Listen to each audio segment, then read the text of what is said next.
guys, this is going to be fast. This old bag has an ice cold IPA sitting in the fridge, and it isn't Friday night. I've had a bad day at work, and I just feel like having an ice cold beer, so I'm going fast on this.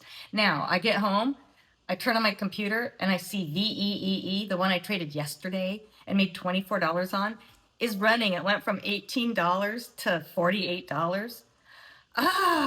I wish I would have been home today. Anyways, CANF, early this morning, I had a little bit of time to trade really early in pre-market, and IBM had earnings, which I didn't know about. I'm going to show you the difference between trading earnings in the pre-market and earnings after hours. They run very differently, and the spreads are way different. So I want to show you that. And then I traded Palantir. I'm looking over here at my screen. I traded Palantir, and then CANF. I want to show you guys that was I think it's just a penny stock or something. I don't know. We'll have to go look. I actually pulled it up in pre-market. I saw it running, and I went over and pulled up the daily chart, and there were already levels marked because, I mark them and leave them for years. And when I came back, the price had dumped, and guess what? That first initial run up, the front side of the move, hit to the penny on a level, and I'm going to show you that level. This is why you got to mark your levels and just leave them. If you trade penny stocks all the time, mark them out, leave those levels. And every year I do a different color of level. That way I just know, is it going to bounce off of a level from 2 years ago, 3 years ago? Sometimes it makes a difference. Okay, I think that's a good lesson to learn. So let's go look at that. And then I did have a viewer that talked about, who's really interested in earnings. And today IBM was the perfect response to their email, and I thought I'd put it in a video. So let's go check it out. All right, you guys, let's start with this one. I didn't mention this. It was SHPH. I want to show you, look right here. So it started running, actually, let's look here at 6:57. I'm East Coast time now, so 7 a.m. It ran on news. And I went over to the daily chart right here on the lower right. And I looked at, all right, this is the daily chart. These are prior levels. I did not mark these this morning. This one here is at least 2 years ago, the dashed beige line. And then anything pink is 2026. So you can see the dates here. This is 2026. Those pink lines, I was probably playing it right in this area. And then now this is the last few weeks right here. And I may have played this once, probably on this day. I don't remember. But let's go see what happened today, because it went right to this level and stopped. Just dead in the water. It went up 1 penny past it. Notice how I marked $5.33 sometime this year. Okay, so news hits here at 7 a.m. We run up, we come down below the 9, and we kind of hover around the 9 EMA and the 21 straight across, and just go straight across. It's just consolidating. This is all a consolidation phase. People bought it up, sold down, consolidation. They start buying it up, and then it comes up here on volume. Look at your volume bars. This is important. Volume, the green is the buyers and red is the sellers. Buyers are overtaking the sellers and volume is increasing. Super important. So we come up here and we pull back. You can see it right here. You can tell it's going to pull back by looking at your volume bars. I mean, you can look at the candles too, but you can look at your scalpers indicator and see it's coming down. And look at buyers just came down with the downward volume. With less volume, buyers shot down. And then sellers were at the top. Even though volume is coming down, sellers were at the top. So you get this pullback to the 9. And then boom, look at this right here. You get that burst of volume with buyers again right there. And then it comes back, pulls back right to the 9. That's really nice price action right there. And then comes up, and you guys look at that. Oh, wonder where it hit. Interesting. This level was at 533. It went to 534. It failed. We see wicks, comes down, tries it again, and it actually goes about a penny or two below it and just fails. So having those levels, even from years ago, 6 months ago, whatever it is, just keep them. You're going to use them, and it saves me time. I can pull up the daily. Actually, if this was running right here and I see levels, I don't even bother pulling up the daily chart. I already know my levels are here. These things run all the time. Okay, let's look at CANF. That was the one I was telling you about that I wanted to look at this. You can see it right away. It's like a no-brainer. I did not trade these. I didn't have much time to trade today, but I'm going to try to do in the mornings some of these cheap runners that go early in the morning, because I am able to mark those out. And each day I want to at least be able to show you some levels that I marked and why I marked them. Okay, let's scrunch this down a little bit and let's look. These levels, the blue ones, those were probably at least 3 years ago.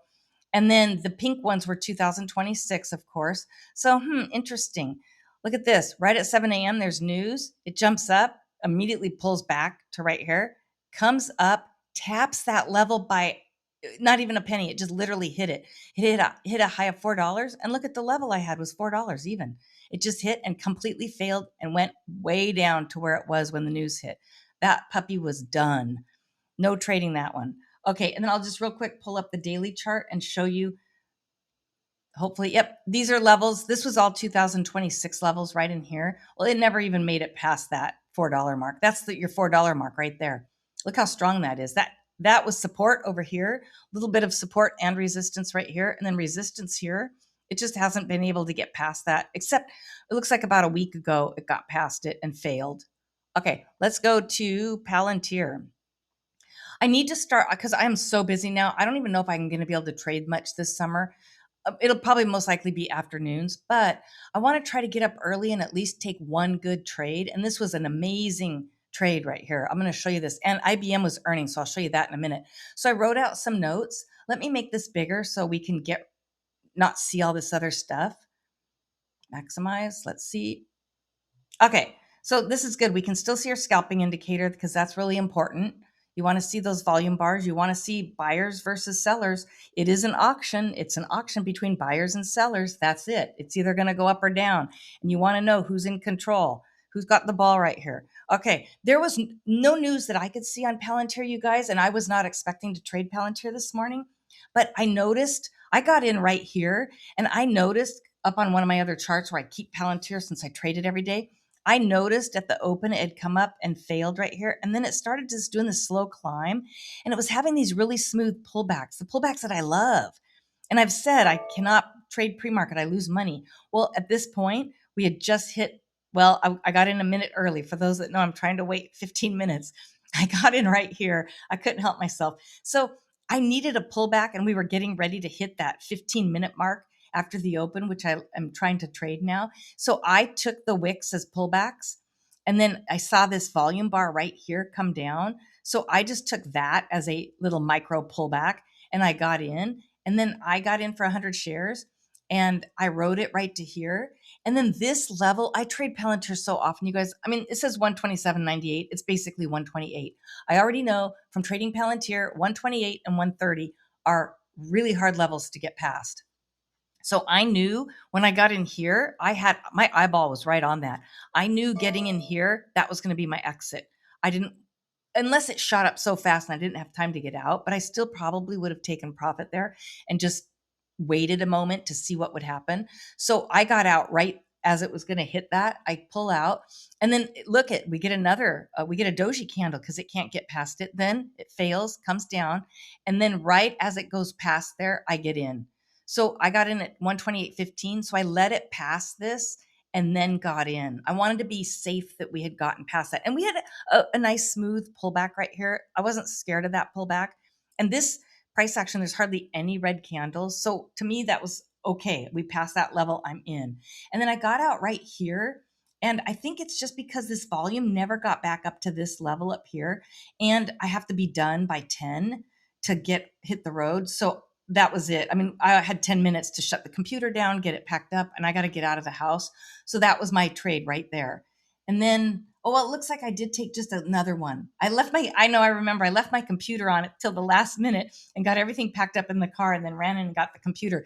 And I took one more trade here. Now I did lose a little money right here. I gave a little back.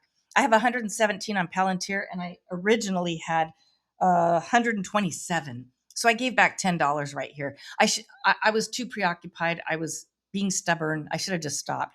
Okay, let's do IBM. IBM is very interesting. So I'm going to just show you what I did on it. And then, so I did only $5.10. And I'm going to show you why. It's very hard to trade pre-market earnings. I've noticed that if they're small caps or penny stocks and they do really well on earnings, those are easy to trade. But when you start getting into the larger cap stocks, they're actually harder to trade pre-market.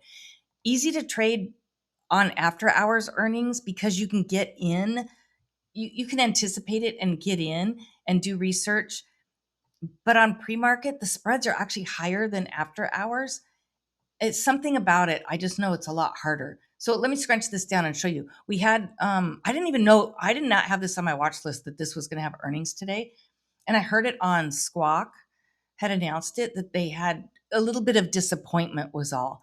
and bad forward guidance. So that made it drop right here. So that was it. I pulled it up and started getting interested. And I had this to a point where you could really see it because there's a lot of good information I wrote here. And we want to be watching our volume bars. Look at this is ugly, these volume bars right here. Even though it was dumping and you'd think, oh, that's a really easy trade to get in, it's not because your spreads are really high. So right here, that was that big dumping candle.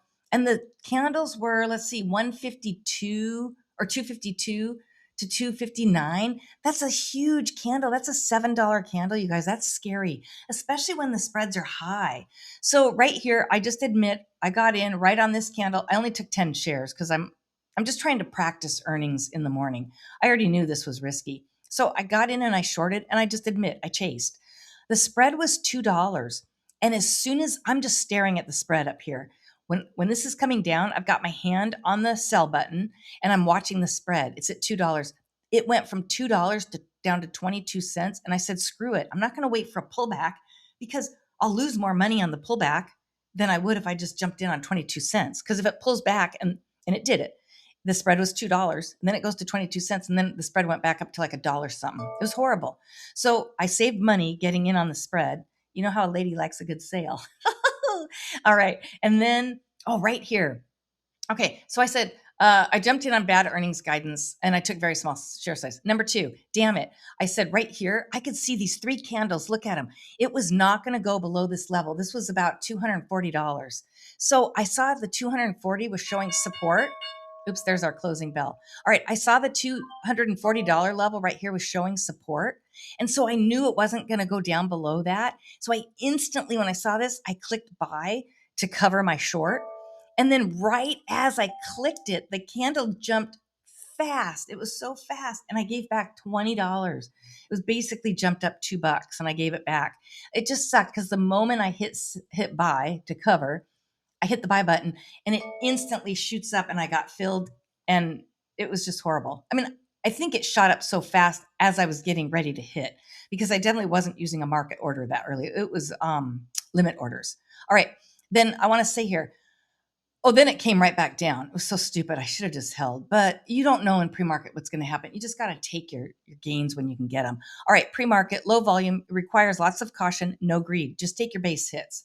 All right, let's get this bigger so we can see it. All right, number 3, right here. See this level, 235.61? That was a level that I had marked on the daily chart. I'm not going to pull it up right now, but it was a very strong level on the daily chart, and it was a level of support. And so I really didn't think I should keep shorting this at this point. I needed price to get figured out right here. I need buyers and sellers to decide. Are you going to take it long or are you going to take it short? And I'm going to sit out while you discover that because I'm not going to get involved. And then on number 4, I said, I'll look to trade long later. I decided I was probably over this. Look at the volume. It's horrible right here. Now, it did pick up over here because we got that 7 o'clock push up in here. You know, more people are jumping in after 7 and the news is hitting. So I said, I'll look to take it long later today if it starts to retrace. What I was hoping it would find a bottom and then start retracing back up, you know, like maybe halfway to where it was when it dumped. And then I would either wait and do pullbacks, and I would either do it short or long, either way, but it's too early to tell. And I may play it both short and long, but right in this area, I just decided to forget it.